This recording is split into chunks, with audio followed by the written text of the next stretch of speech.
Welcome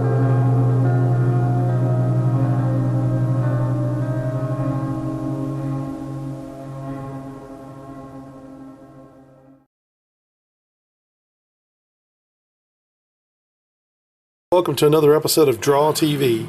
Today I have my good friend from Georgia, Eddie Price. Hey, Eddie. Hey, how's it going? It's going pretty good. And Eddie, he does a lot of really cool artwork, but he's got a little nickname. He's known as the 3D guy, or the 3D art guy. Tell us about these 3D pieces you do. Well, let's see, where did I start? I was about a year and a half ago, maybe a little longer, I was working on a picture, and I've always loved things that are 3D, and it's going to sound corny, but ever since I was a kid and had a Viewmaster. Do you remember those? Oh yeah, I still got one. Oh really? Okay. Well, I love those, and when I would look through those, it was like you were in another world because of the 3D effect that they had. Oh yeah. And I've been fascinated by 3D and optical illusions as well. And so one day I was looking at this picture that I had done that was 2D, but it was an optical illusion.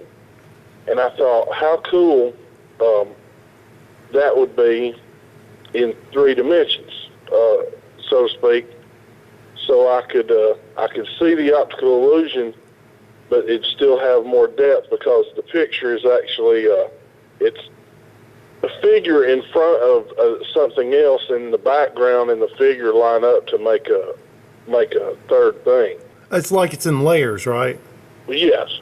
I got to just mulling that over in my head, and it was kind of like an itch I couldn't scratch. And so I ended up going and researching a few materials at like Hobby Lobby, and I thought, well, I'm going to try and see if I can make something that is more three-dimensional, something almost 3D, almost diorama, that kind of thing.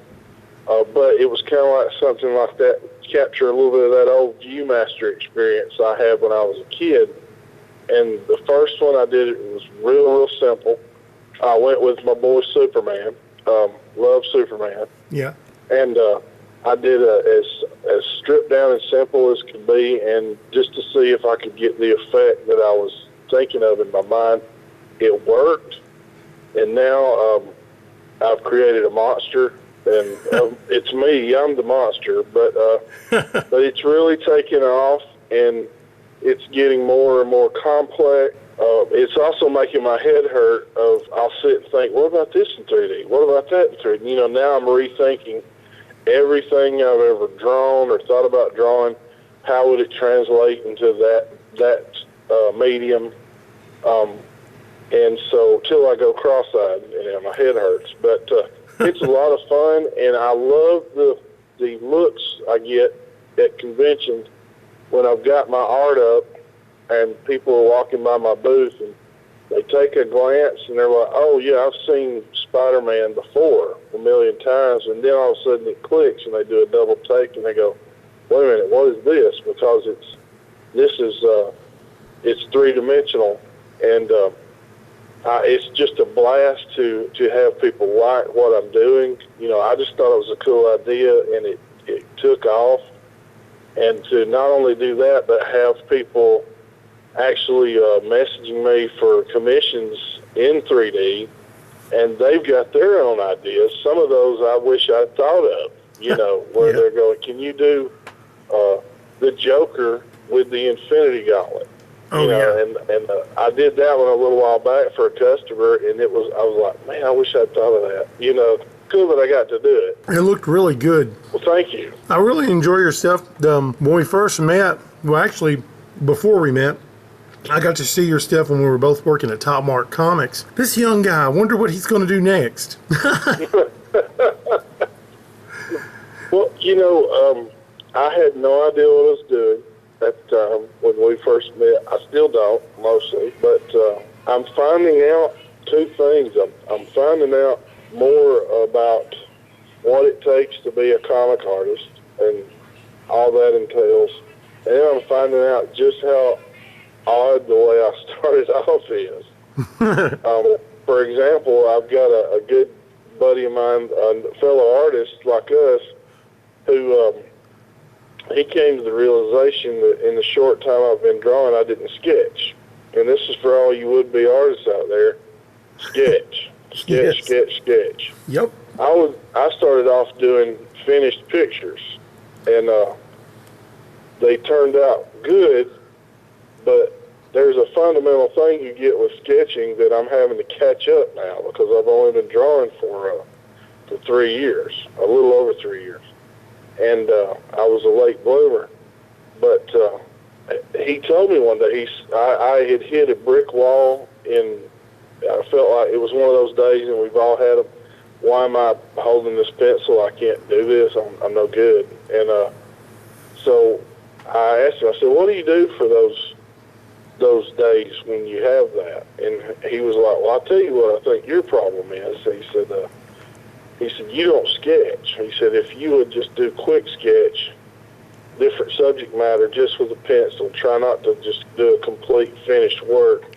He said, I think your art would improve tremendously. So I'm learning that when I should have been learning that 3 years ago. I noticed that when you were drawing, you took your time, and it always turned out really nice what I saw, And now it's like it's blowing me away, some of the stuff I'm seeing. I'm just like, he's getting incredible too fast. Now I got to catch up.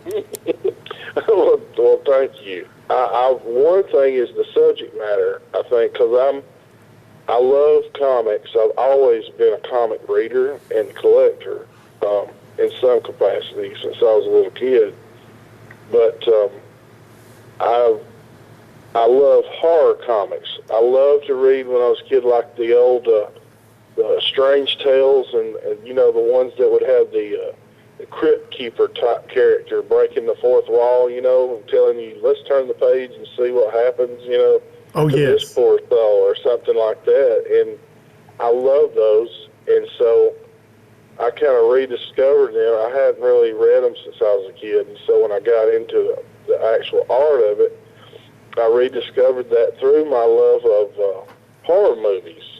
My wife and I are big horror movie fans, and so I started, she was like, hey, why don't you draw Freddy Krueger or, Jason or Michael Myers, some of those iconic characters in horror movies. And once I started doing that, I was using my comic style that I guess I naturally have, translating like actual real, quote-unquote, real people. At least they were real actors in makeup and things. And I started just seeing how far I could go with the comic style, but be as detailed as possible, and as I guess trying to be photorealistic and look like comic art. And once again, from a standpoint of not really knowing what I was doing, but instead just seeing what I could, push as far as my potential. And it's yielded some great results. And one of them is the show that, everybody was, I'm sure, just about watching last night, The Walking Dead.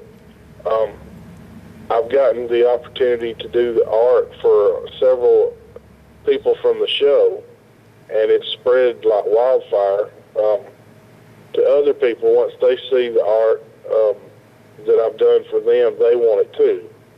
And I'm really, really honored to be asked to do that. Now, you were talking about Walking Dead, and you told me a story off the air. I've been on the con circuit for a few years now, and loving it, doing the freelance thing, and seeing what, throwing it up against the wall, see what sticks, Last night, my wife and I got to go to this premiere party in Atlanta with about 20 of the cast members of the show, and we all watched the premiere with them, which was pretty funny, especially with them yelling out, hey, there I am, in different parts. One of the cast members, who is a recurring walker, he was looking at my artwork because I had a couple of originals I brought of two of the guys that were there.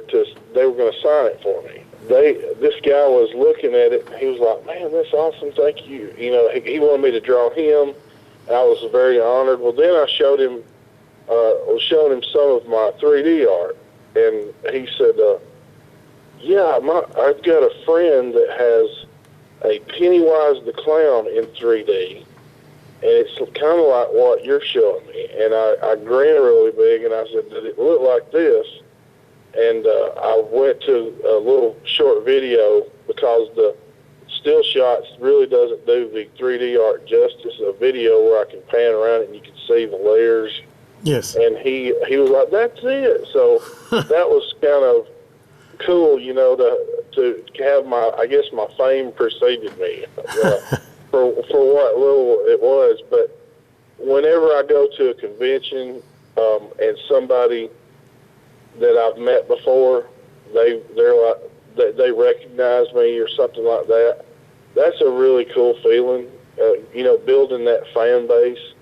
And besides getting to meet a lot of neat people, whether they're celebrities that are there as guests or patrons and tourists that come and they just love your art, that makes my day because I love to talk to people. And people love talking to you. When I first met you in person, I was just like, it's like I've known this guy forever. And I think we kept talking and talking, and we were like 2 tables away from each other, and we still were talking.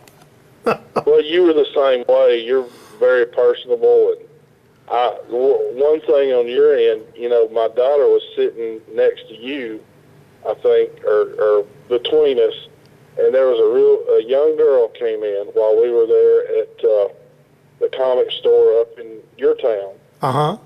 And she had some art on a notebook, and you and Stephanie, my daughter, both said, "You've got talent," and she started crying. Probably made her millennium. That is one of the coolest things about this. I recently had this family was at a con, and their son, he was I think he was 16. Well, we talked, and the mom, he had a notebook of his art there. Yes. And the mom was saying, "Show him your art." And I was like, "I would love to see it." And he kept saying, "No, you probably wouldn't want to." I said, "Please, I would love to see your stuff." So he showed me some of it, and I gave him some critique, and I guess you could say a critique sandwich. And told him, I said, "You're off to a great start, man, and you got lots of potential." Well, the mother found me on Facebook like a week or 2 later and said, "Thank you for taking the time to talk to my son. He had dropped out of high school, and after your talk, you inspired him, and he has enrolled back in school, and he's pursuing art." And I was like, "Oh, well, where do you go but up from that?" You know. That is awesome. That is awesome." Yeah. Another thing about you that I really find very, very cool is that also while we were doing that show in Columbia, Tennessee, you talked about the Lord, and you don't see that much nowadays with people. It's few and far between do you hear, you know, fellow artists talking about the Lord. So that's kind of cool. Right. And it comes from the place of, I know what has been in my life, the second chance that I got, which is one of the reasons I'm a late bloomer in art.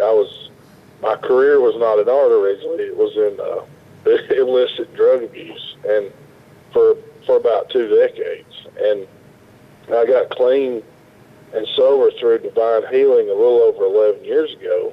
And ever since then, it's like I've got this second chance on life. So I want to say yes to the things that come my way in life. And art was one of those things a little over 3 years ago when we went to our first convention. And I met Tim Townsend. He's an incredible inker that has worked for you know, the big companies. Yes. He was real accommodating and, you know, let me geek out on him. Then met Jim Steranko, who is a legend. You know, met several legendary artists, and actually met you as well that day. And there was this little voice like, "Hey, you know you want to try art." And I thought, you know, that's for other people. I'm not an artist. I'm in my 40s, and it's too late. You know, And then there was this other. I'm not schizophrenic, but there was this other voice that said, "Hey, you made a promise when you got clean that you were going to say yes to opportunities, and here's one now." So I literally stopped at our local Walmart on the way home from that convention and bought a sketch pad and some pencils. Wow. And a month later, was with you guys in Topmont. That is awesome. Working a booth. Had no idea. Brad was, who is now my son-in-law, was yelling, almost carnival barking, "Hey, this guy will draw whatever you want, fan art." And Yeah. I was like, "I'm in over my head." I was panicked. And I think you had to bail me out on a few sketches because it was taking forever for me to draw. I had no idea what I was doing. And but as soon as that convention was over, I was like, "Okay, when's the next one?" I'm hooked, I think it's kind of like an addiction, but it's like a fun addiction. You know what I mean? Right. It's still, I tell people this, it still takes, art supplies still consume my disposable income, but at least it's not drugs anymore, In what we do, sometimes you wonder if the paying for all the supplies is worth, getting that little bit on the backside. Right. Yeah, and I'm wondering, I don't think we're looking at it for the finance that comes out of the other end. That is nice though, but I think we're both like, this is just the coolest thing to do ever. Oh yeah, definitely. Well, I get to meet, like I said earlier, I get to meet new people.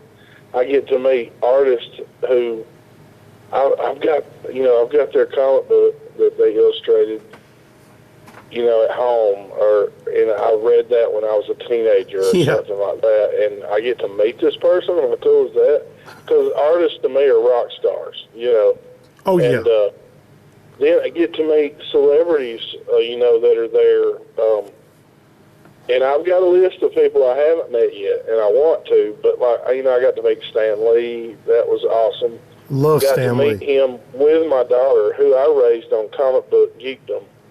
Oh, and that was a really special moment for me, with the three of us getting our picture made together. That was cool. I've seen done art that some actors have signed. Got my wife in her office has the original of Michael Myers that I did that was signed by a fellow by the name of Dick Warlock, who played Michael Myers in one of the movies, in the original. Nice. Great guy, that's super cool.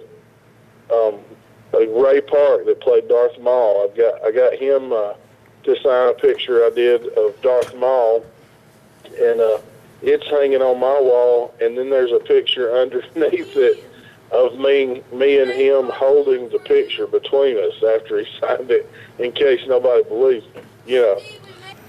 As your talent grows, where do you see your skills going in the next 5 to 10 years? Oh man, well I'm starting to get, like I said a while ago, a fan base. So when it comes to like freelance commissions, I've got some. All of us, and I know you know this well. You've got some fans that are recurring customers. Yes. They want this, and sometimes they'll want this, and they'll call you to do it. Other times you'll have a fan, and these are the ones I really, really appreciate, is they don't care what it is subject matter wise, they just want you to draw them something because they love your style, they love your art. Yes. And that is surreal to me. I'm like, really? You want that? From me? Okay. I try not to question it and just say thank you and do it, but there's still that wow, somebody wants this for me, but I'm learning to embrace that. But then I've been getting some work across the pond here the past couple of months. There's some horror art for those old style horror comic things like we were talking about earlier. Yes. With like Strange Tales in that vein, and I'm starting to get around the block in some circles over there, where I've done for one customer, and they're telling their colleagues that do other things about me, and they're contacting me. And then there's the Walking Dead stuff, drawing walkers and things like that. That's really cool to be asked, and it's kind of spreading like the zombie virus, between all them and their community. I had earlier this week, or last week, I had three of the what they would call the celebrity or hero walkers contact me the same day within like an hour-long period where they're networking. Oh, wow. And I was just honored. I was like, yeah. Now, it's a big workload, but shoot, what else am I going to do? And so things like that. The 3D art, I'm still refining. I have ideas to kind of push the envelope in that I haven't even tried yet. And I'm hoping to. I have a few things I want to do on a bigger scale with the 3D art that I haven't done yet, but they're in my head and they're starting to itch. Like I said earlier, to where I'm going to have to try it, to get it out of my system, so to speak. It's a real catharsis for me. That's in good. that regard. Now, if someone wanted to get some of your artwork, is it available for sale? Yeah. Oh, yes. I've got a lot of it too. You can just find me on my website, or I have a Facebook page and an artist page and all that good stuff too. And if you want to see immediately, you can just hashtag that 3D guy, and you'll find me all over the place. Now, I'm going to put a link below in the description to your website. Oh, okay. Thank you. And so people can go over and check this out. And I'm not kidding. This guy's really good. Eddie Price is a great guy, and he's really good at what he does. God bless him. He's going to do something awesome soon, if he isn't already doing something awesome that I don't know about yet. Well, thank you very much. Well, Eddie, I want to thank you for being on the show, and God bless you, man. I hope to talk to you again soon. You too, man. We need to talk sooner than this time than we did the last time. That's a fact. All right. Thank you for joining us for Draw TV. We'll be back next week. God bless, and we'll talk to you later. Bye.